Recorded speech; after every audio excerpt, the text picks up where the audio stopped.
बिस्मिल्लाहिर्रहमानिर्रहीम। Welcome to my channel Global Lounge. मेरे तमाम व्यूवर्स को अस्सलाम वालेकुम। उम्मीद है आप सब खैरियत से होंगे। और ये बुक आपके साथ शेयर करने में जितना हमें मज़ा आ रहा है, इतना पढ़ने में और सुनने में आपको भी मज़ा आ रहा होगा और आपको बहुत सारी आपकी मालूमात में इजाफा भी हो रहा होगा। और आज हम आ गए हैं अपने पार्ट 3 की तरफ, जिसमें हम तमाम बिदात के बारे में और रसूमात के बारे में पढ़ रहे हैं और आपके साथ शेयर कर रहे हैं। तो स्टार्ट करते हैं जहाँ से हमने छोड़ा था। मैयत की एक बात हो रही थी, घर में मरूमीन के लिए सदका खैरात की। बाज़ लोग अगर चुपके से मुस्तहिकीन को देने को खैरात समझते हैं, लेकिन रस्म पढ़ने पर उसी वजह से उमूमी खाना खिलाने को ही तरजीह देते हैं।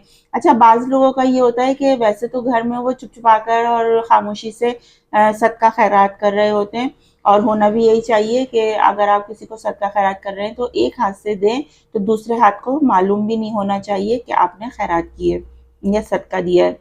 लेकिन जब कहीं कुछ बड़ा इवेंट करने आ जाता है या फिर कुछ ऐसा ख़ास दिन आ जाता है, तो फिर उसमें क्या होता है कि वही फिर वो देगें चढ़ जाती हैं और फिर वो ख़ानदान भर को जमा किया जाता है और फिर उनको खिलाया जाता है। तो वो इसी काम को तरजीह देते हैं।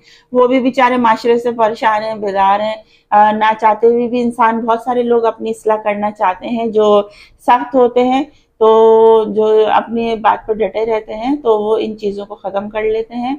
और जो ज़्यादा अपने ऊपर कहना चाहिए कि उनको अपने असाब पर इतना काबू नहीं होता, तो जितना छुप छुपा कर वो काम कर सकते हैं वो करते हैं। लेकिन जहाँ फिर वही सब दिखाने की बात आ जाती है तो वहाँ पर वो भी यही काम कर जाते हैं। तो हालांकि मुस्तहिकीन को देना जितना सवाब मैयत को मिलता है, इतना आम खाना खिलाने से नहीं मिलता। लिहाजा मैयत के लिए खैरात की चंद शराइत लिखी जा रही हैं, जिनके मुताबिक खैरात करने से मैयत को ज़्यादा से ज़्यादा सवाब मिलने की उम्मीद है। तो ऐसी कुछ चंद बातें हैं जिससे मैयत को ज़्यादा सवाब मिलने की उम्मीद है। तो मैयत के लिए जो भी खैरात की जाए, इसमें मैयत का माल ना हो, इसमें यतीम का माल ना हो। यानी मैयत के लिए आप जो भी आपने इरादा किया कि खैरात करनी है, इसमें किसी भी यतीम का माल शामिल नहीं होना चाहिए, वरना खाने और खिलाने वाले दोनों गुनहगार होंगे।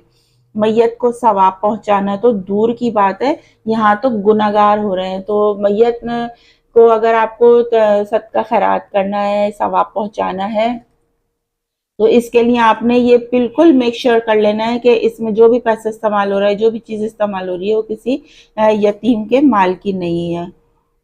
खैरात मुस्तहिकीन और गरीब अफराद को दी जाए। मालदार लोग खा गए तो गरीबों को खिलाने का सवाब नहीं मिलेगा। बेशक खैरात में दिखावा, नुमाइश मकसूद ना हो, वरना सवाब के बजाय गुनाह होगा और मैयत को कोई सवाब नहीं पहुंचेगा। ये तो बहुत मुश्किल काम है। आजकल बहुत कोशिश करनी चाहिए कि दिखावा कम से कम हो और हर काम सादगी से हो जाए। खाना खिलाना हो या कोई और कार्य खैर, इसके लिए किसी ख़ास दिन को इस तरह मुकर्रर करना कि रस्म ही पड़ जाए, और इस दिन ना करने पर लोगों में कमी महसूस करना, लोग जो है वो सवाब की कमी महसूस करते हैं, ये जायज़ नहीं। किसी भी दिन ये रस्म डाले बगैर खैरात कर दें। भाई अगर आपको कोई खैरात करनी है तो किसी भी दिन कर दें, इसके लिए एक ख़ास दिन मुकर्रर करना ज़रूरी नहीं है। और फिर जब एक बात को आप अपने जहन में बिठा लेते हैं कि इस दिन हम ये काम करेंगे, तो आपको लगता है कि शायद सवाब भी कुछ कम मिल रहा है। सवाब देने वाला अल्लाह ताला है और बड़ा रहीम और रहम करने वाला है।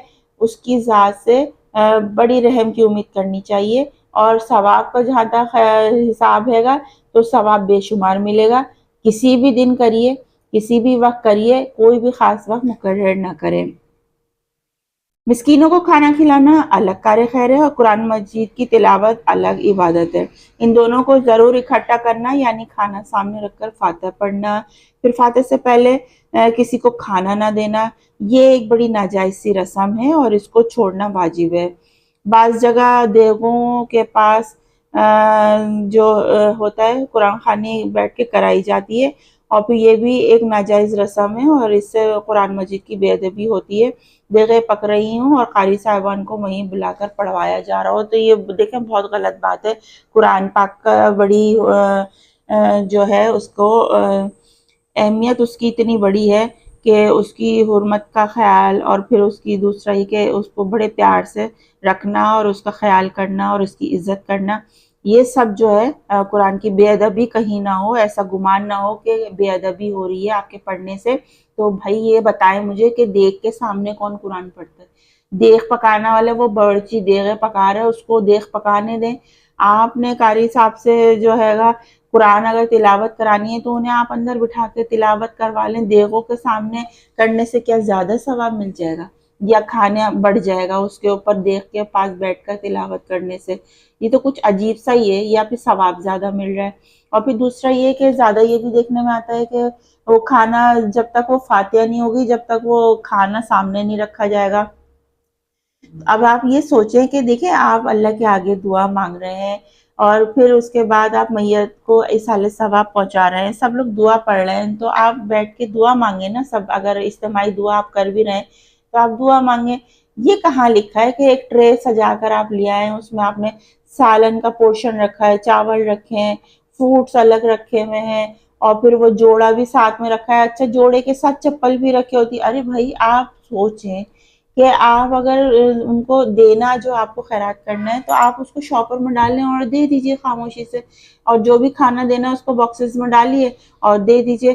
وہ دکھاوا کرنا بہت ضروری ہوتا ہے۔ آپ کو سوچیں جہاں آپ اللہ کا نام لے رہے ہیں وہاں پہ آپ نے جوتے چپلے رکھے ہوئے ہیں جو خیرات میں کرنے ہیں۔ پتہ نہیں کس قسم کی لاجک ہے، لوگوں کی سمجھ میں نہیں آتا۔ تھوڑا سا کامن سینس ہوتا ہے، انسان کو اللہ تعالیٰ نے عقل و شعور دیا ہے، اشرف المخلوقات بنائے، سوچنے سمجھنے کی صلاحیت دی ہے۔ اسی لیے آپ کو کہتے ہیں کہ کتابوں کا مطالعہ کیجیے۔ بار بار میں یہی ایک بات کہتی ہوں، کتابوں کا مطالعہ کیجیے، تھوڑا تھوڑا خود سے پڑھنے کی کوشش کیا کریں۔ اگر آپ نہیں پڑھے ہوئے ہیں تو آپ کے گھر میں جو پڑھا ہوا ہے اس سے آپ سن لیں۔ اگر وہ بھی نہیں آپ کو سنا رہے تو آج کل تو موبائل سب کے ہاتھ میں، تو بھئی آپ چینل کھول کے یہ کتاب سامنے ہے آپ کو بتائی جا رہی ہے، اس کو آپ سن لیجئے، آپ کی بڑی نالج میں اضافہ ہو جائے گا۔ میت کو زیادہ سے زیادہ ثواب پہنچانے کی بہتر صورت تو یہ ہے کہ فقراء و مساکین کے ساتھ نزدیکی شکل میں تعاون کیا جائے تاکہ وہ اپنی ضروریات کے مطابق اس کا فائدہ اٹھا سکیں۔ بس اوقات ان کو علاج کے لیے رقم کی ضرورت ہوتی ہے، کپڑے نہیں ہوتے، قرضوں کی ادائیگی کرنی ہوتی ہے اور ان کو عمدہ کھانا کھلا دیا جاتا ہے، حالانکہ ان کی ضروریات کے لیے یہ کھانا کھلانا کافی نہیں۔ بالکل ٹھیک بات ہے کہ آپ کسی کو آپ اگر مدد کر رہے ہیں تو ان کو آپ رقم دیجئے نا۔ کہیں کسی کو اپنی ضروریات ہوں گی، کہیں قرض ادائیگی ہے، کہیں گھر کا راشن ہے، کوئی کسی کی دوائیں ہیں، کسی کا علاج معالجہ ہے، تو وہ اپنا کام کر لے تو پھر صحیح طریقے سے ثواب بھی ملے۔ آپ نے تو دیگیں چڑھا کے ان کو عمدہ عمدہ کھانا کھلا دیا، کھانا تو اگر وہ ایک ٹائم کھا لیں گے دوسرا ٹائم تو پھر ان کا پیٹ خالی ہے۔ بھئی تو آپ ان کو نقدی دیں، نقد پیسہ دیں، ان دیگوں کے بدلے کا پیسہ آپ ان کو دے دیجئے تاکہ وہ اپنی مرضی سے خرچ کر سکیں۔ اور تعزیت کا مسنون طریقہ جہاں تک بات ہے تو تعزیت جو ہے اس کا صحیح طریقہ یہ کہ جس گھر میں غم ہو ان کے پاس جا کر میت کے متعلقین کو تسلی دیں، ان کے ساتھ اظہار ہمدردی کریں، صبر کے فضائل اور اس کا عظیم الشان اجر و ثواب سنا کر ان کو صبر کی ترغیب دیں اور ان کے غم کو ہلکا کرنے کی کوشش کریں۔ رسول اکرم صلی اللہ علیہ وسلم خود بھی اس کا اہتمام فرماتے تھے اور دوسروں کو بھی اس کی نصیحت کرتے تھے اور ترغیب دیتے تھے۔ تعزیت کے وقت یہ الفاظ کہنا مسنون ہے کہ یہ الفاظ منقول ہیں، یہ آپ کے سامنے عربی لکھی ہوئی ہے، یہ دعا پڑھ سکتے ہیں۔ تعزیت 3 دن کے اندر اندر مسنون ہے، اس کے بعد مکروہ ہے۔ دیکھیں ہر دکھ جو ہے وہ صرف 3 دن ہر کام کو کرنے کا کہا گیا ہے، وہ کریے، اس کے بعد اس کو چھوڑ دیجئے، اس کے بعد وہ مکروہ۔ البتہ اگر کوئی شخص موجود نہیں تھا، کہیں دور سے آ رہا ہے، کئی شہر سے باہر تھا، ملک سے باہر تھا، یا وہ کسی وجہ سے آ نہیں سکا تو 3 دن کے بعد بھی آیا ہے تو ظاہر ہے وہ تو فرسٹ ٹائم آ رہا ہے تو وہ تعزیت کر سکتا ہے۔ اس کے علاوہ 3 دن کے علاوہ تانتا بنائے رکھنا گھر میں یہ سب غلط ہے۔ لیکن دوران تعزیت بار بار ہاتھ اٹھا کر دعا کرنے کا بھی جو ایک طریقہ آج کل رائج ہو گیا ہے، اس کا کوئی ثبوت نہیں ملتا۔ لہٰذا تعزیت کے لیے جانے والوں کے لیے دعا کا بار بار ہاتھ اٹھانا اور دیگر حاضرین کا بھی ان کی پیروی میں ہاتھ اٹھانا، دعا کے لیے ہاتھ نہ اٹھانے والوں پر ملامت کرنا سراسر ناجائز اور بدعت ہے۔ اس طریقے کو چھوڑ دینا ضروری ہے۔ زیادہ تر گھروں میں دیکھا جاتا ہے کہ وہ سب بیٹھے ہوتے ہیں، پھر کوئی ملنے والا آ جاتا ہے تو پھر وہ بولتے ہیں چلے بھائی آ جائے دعا کریں، تو پھر وہ سب دعا کے لیے ہاتھ اٹھا لیتے ہیں۔ ابھی گھر والے دعا سے فارغ ہی ہوتے ہیں کہ کوئی اور ملنے والے آ گئے، پھر وہ بولتے ہیں جب وہ چلے جاتے ہیں وہ بیٹھے ہی ہوتے ہیں، پھر دوسرے آ جاتے ہیں، پھر آئیے بھائی دعا کر لیں مل کے، پھر سب دعا کرنے لگے۔ بھائی آپ کو دعا کرنی ہے، آپ اجتماعی دعا کے بجائے پرسنلی دعا کر لیجیے ان کو، آپ کو ان کو جو دعائیں دینی ہے، آپ کتنی لمبی دعا دینی ہے آپ ان کو دے دیجیے۔ ना कि आप हर बार जो है हाथ उठा के इज्तिमाई दुआ करें, ये कहीं से भी साबित नहीं है। खाने पर फातिहा का हुक्म। मैयत के इसाले सवाब के लिए जो खाना गरीबों को खिलाया जाता है, इस पर फातिहा पढ़ने को ज़रूरी ख्याल किया जाता है। हत्ता कि फातिहा से पहले किसी को खाने की इजाज़त भी नहीं दी जाती है और उनको मना कर देते हैं, भाई अभी खाना नहीं खाना, अभी फातिहा होगी। ये एक बहुत ही बेअसल किस्म की रस्म है। भाई खाना कोई भी खा सकता है, अगर कोई बहुत भूखा है, आपने उसको खाना देना है तो दीजिए बेशक, इसमें कोई आपका सवाब कम नहीं हो रहा।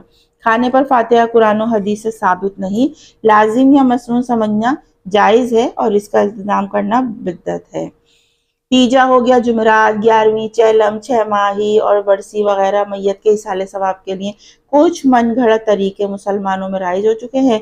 इनमें एक तीजा और का भी जुमेरात की जुमेरातें हो रही हैं, फिर 11वीं, चहलम, ये सब इस तरह बरसी, ये सब कुछ शामिल हो रहा है। और ये रस्म इस तरह नजर अंदाज से राइज हैं कि इनका जिस तरह भी फ़र्ज से बढ़कर इल्तिज़ाम होना चाहिए, इनको मसनून और बाइस सवाब समझा जाता है। भाई ये तो सवाब समझ के की जाती हैं जुमेरातें जुमेरातें, कि आज जुमेरात है, आज तो इन्हीं के यहाँ जमा होना है, वहीं पे चलेंगे।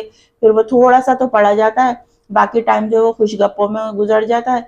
वैसे तो उमूमन डेली लाइफ में लोग इतना मिल नहीं पाते हैं, महीनों सालों गुजर जाते हैं, तो ये एक अच्छा एक टाइम लोगों को मिल जाता है। ख़वातीन को तो खासकर एक शुगल मिल जाता है कि जुमेरात के जुमेरात जमा हो जाए, और फिर वहीं पे पूरा वो थोड़ा सा पढ़ने के बाद, हाँ भाई खानदान की बातें हो रही हैं, सबकी खैरियतें पूछी जा रही हैं, और फलाने की ग़ीबत भी हो रही है।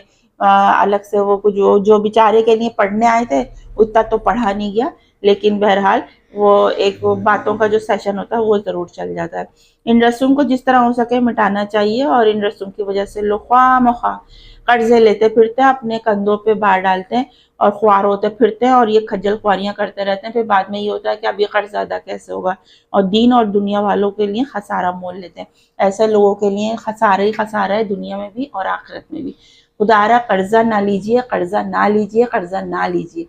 कर्जा अच्छी चीज़ नहीं है। कर्जा हंसना अच्छा है, अगर आपको किसी काम के लिए ज़रूरत है तो किसी ने आपको दिया है तो लीजिए, और अगर वक्त मुकर्ररा पे कोई तारीख तय हो गई है तो उसको अदा कर दीजिए।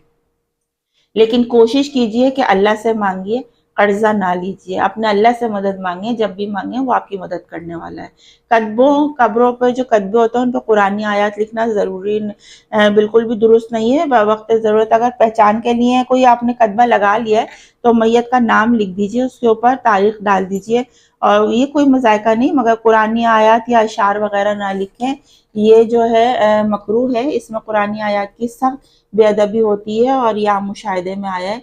क्योंकि देखें, इस तरह अगर आप आयत लिख देंगे कतबे पर तो अक्सर कब्रिस्तान में जानवर फिर रहे होते हैं, कुत्ते बिल्लियाँ होते हैं, और फिर वो जो है जगह जगह पेशाब कर रहे होते हैं, मुतते फिरते हैं सब जगह, और फिर वो तो जानवर है ना, उनको तो पता नहीं। फिर वो दूसरे कोई चरसीमा वाली टाइप के लोग हो गए, वो आ रहे हैं या फिर वहाँ बैठ रहे हैं, या फिर कोई भी चढ़ के जा रहे हैं, उनके ऊपर चप्पलें रख कर जा रहे हैं, तो टकरा रहा है या खड़ा हुआ है, उनकी बेइज्जती कर रहा है। तो कुरानी आयत की इस तरह बेइज्जती होती है, तो कोशिश कीजिए कि उसके ऊपर आप सिर्फ नाम और तारीख तहरीर करवा लीजिए, जो आप अपनी पहचान के लिए रख सकते हैं। उम्मीद है यहाँ तक आपको बहुत अच्छा एक टॉपिक मिल गया है, जो आपको बहुत पसंद आया होगा, और यहाँ से मेरा ख्याल ये है कि काफ़ी सारा कुछ आपकी मालूमात में इजाफा हो रहा है, और हमारी कोशिश है कि इस बुक के ज़रिए हम आपको बहुत सारी मालूमात दें।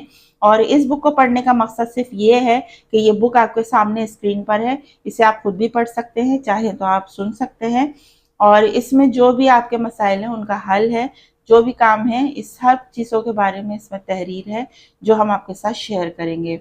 इसको शेयर करने का मकसद सिर्फ इतना है कि आपकी नॉलेज में इजाफा हो जाए। अपना बहुत सा ख्याल रखिएगा। नेक्स्ट वीडियो बहुत इंटरेस्टिंग होने वाली है। जब तक साइमा खान को इजाज़त दीजिए। अल्लाह हाफ़िज़।